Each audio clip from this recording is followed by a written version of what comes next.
like you mentioned esports earlier. Like my dream when I started on the third floor was to start an esports league across the city where like all the like kids and teens from the different neighborhoods across Dallas, because we have 30 branches all over the city, I wanted them to form little like teams at their branch and then have like a big tournament. Oh, yeah. And I was talking to, the folks that like run the parks here downtown, and they said we could use like the big screens they use for the movies. So cool. Yeah, to like do the tournaments. And then there's I'm blanking on their name, but there's a pro esports team in Dallas.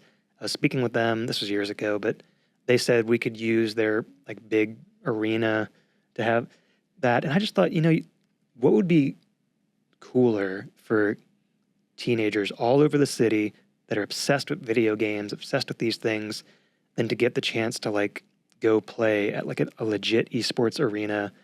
Like in my pipe dream, they would have like jerseys representing like their library team and like that was like my pipe dream, and I couldn't get that off the ground. Just the funding, the logistics of it. It's just so much to get going.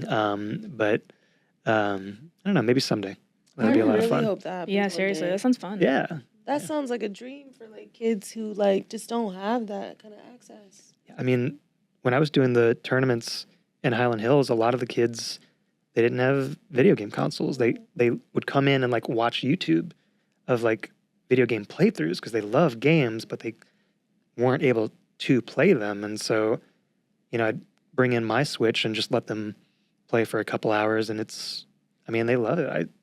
I had one of the teens, he's a little older now. He came and visited me like 2 months ago because he found out I was here downtown, and he came and, we were talking about it, and he was like, man, that was one of the best times, of like growing up, because they had like, he said, I looked forward to it every weekend.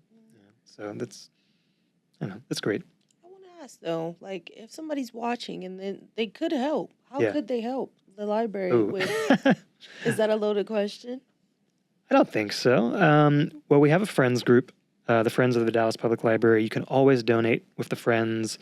You could join the Friends group and advocate for us to City Hall or do fundraisers, those kind of things. Shout out right now. I don't know when this episode would be available. We don't know. Okay. But be on the lookout for things. Yeah. We're actually having, if you're a fan of tattoos, we're a tattoo shop is partnering with us this weekend to do like a flash charity event. So they're going to do book tattoos at Midgard Tattoo, where if you get a tattoo, some of the proceeds go to the library. So that's actually really cool.